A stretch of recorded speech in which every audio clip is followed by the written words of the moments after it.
Bonjour à tous, j'espère que vous allez tous très bien. Je suis Septen et bienvenue dans cette nouvelle vidéo sur Dauntless.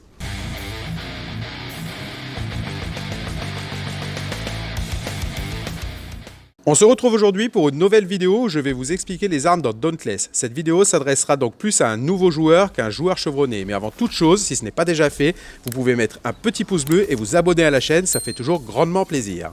Alors la première chose qu'il faut comprendre dans les armes dans ce jeu, c'est les types de dégâts que vous allez occasionner. Alors il y a les dégâts de base qui sont affichés en gris et sont directement retirés de la réserve de points de vie du Behemoth. La totalité des armes du jeu inflige des dégâts de base, cela représente donc la manière la plus basique d'éliminer un Behemoth. À mesure que le monstre encaissera des dégâts, des blessures apparaîtront sur son corps. Plus les blessures seront importantes, plus la réserve de PV sera basse, ce qui vous permet de savoir approximativement ce qu'il vous reste à accomplir avant de faire trépasser la bête.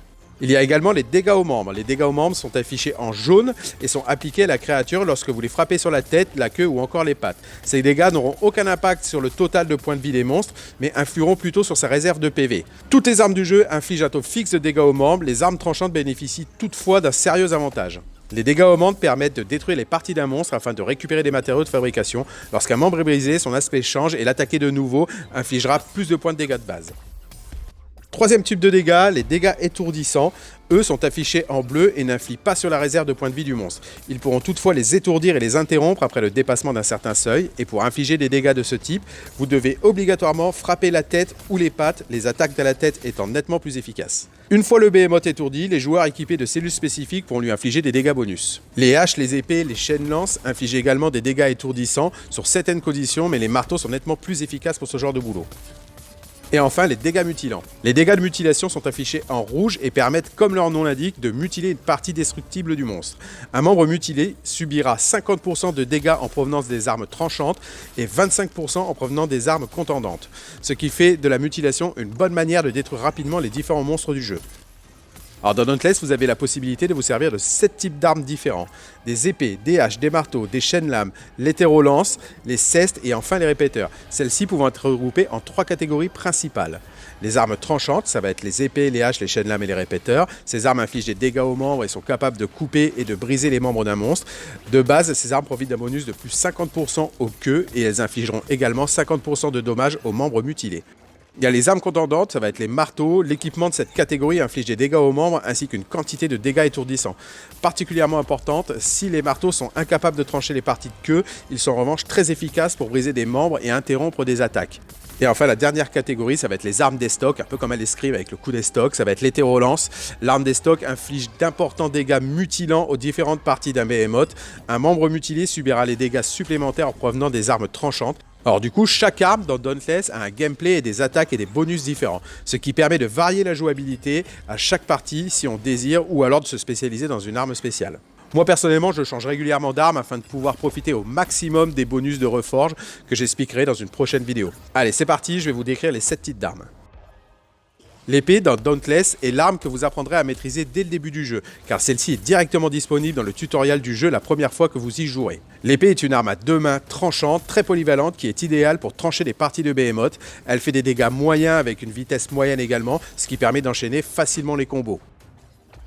Les chaînes-lames frappent assez rapidement et permettent aux Slayers de se déplacer plus facilement. Elles sont faciles à utiliser, mais ces attaques infligent peu de dégâts par coup et ne peuvent pas interrompre les Behemoths. Elles atteignent rapidement les Behemoths et il est facile de sortir des combos. Elles peuvent rapidement endommager une partie de Behemoth et elles disposent d'une puissance d'attaque qui est assez faible et facilement compensée par sa vitesse d'attaque.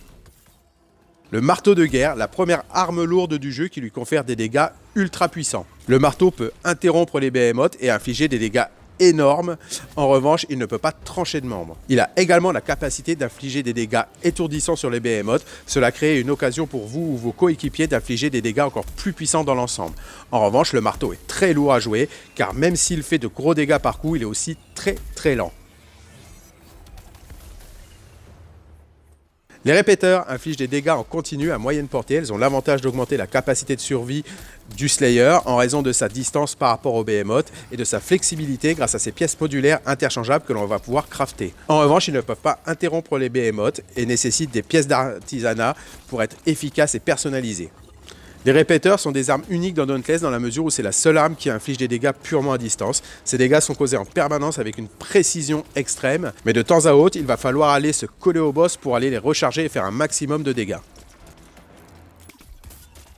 La hache, la seconde arme lourde du jeu, la hache inflige de gros dégâts et peut faire beaucoup de choses comme interrompre, couper des membres et peut aussi être lancée pour augmenter son multiplicateur de dégâts. Elle peut vraiment tout faire. En revanche, comme toutes les armes lourdes, celle-ci est très lente et il faudra un certain temps pour la maîtriser, mais une fois bien jouée, c'est juste un régal de lancer sa hache, la récupérer, c'est super stylé.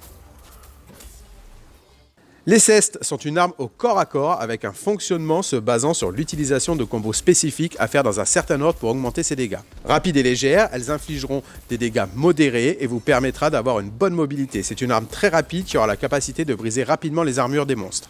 Alors perso, je trouve que pour la maîtrise des combos, je l'ai trouvé un petit peu difficile au tout début à mettre en place, mais une fois qu'on a pigé le coup, ça devient assez vite dévastateur. Moi, j'ai mis une soirée avec un collègue en stream justement qui m'a appris à m'en servir en plein live. Et enfin, la lance, c'est vraiment mon arme de prédilection, c'est celle que j'utilise quasiment tout le temps dans le jeu. Elle est rapide, elle fait des dégâts modérés, elle est vraiment très rapide mais demande beaucoup d'endurance et une grande mobilité. Ses attaques légères sont perforantes, elles permettent de faire de gros dégâts à la cible et de lui infliger des blessures. Et ses attaques lourdes peuvent aussi couper des parties de Behemoth et aussi l'interrompre. Elle peut améliorer ses compétences en utilisant des munitions que l'on va stocker comme buff. Les attaques de la lance consomment beaucoup d'endurance, ce qui rend l'esquive un peu plus compliquée. Et on a tendance aussi à se concentrer sur l'animation d'attaque qui est toujours très longue parce que ça enchaîne, ça tournoie un peu dans tous les sens. Du coup, ça empêche un peu les slayers d'esquiver rapidement et d'être mobiles sur le terrain. Voilà, c'est tout pour cette vidéo sur les armes de Dauntless et je vous donne un dernier petit conseil si vous débutez dans le jeu. C'est de 1, de tester toutes les armes pour savoir quelles armes pourraient vous convenir le mieux, ce que vous allez préférer jouer. Et de 2, c'est toujours commencer sur les poteaux d'entraînement afin de bien apprendre la subtilité de chaque arme et de pouvoir maîtriser ses combos. J'espère que cette vidéo aura pu vous aider et que celle-ci vous aura plu. Si c'est le cas, n'hésitez pas à liker et à me dire ce que vous en pensez dans les commentaires. Pareil, si vous avez des idées sur des vidéos Dauntless, n'hésitez pas à me le dire également dans les commentaires. Et surtout, n'hésitez pas à vous abonner à la chaîne. Je vous rappelle également que je suis toutes les nuits en live sur Twitch de 3h30 à 6h du matin. Et vous trouverez le lien dans la description sous cette vidéo. C'était Septen, je vous dis à une prochaine et d'ici là, portez-vous bien. Merci à tous, à bientôt.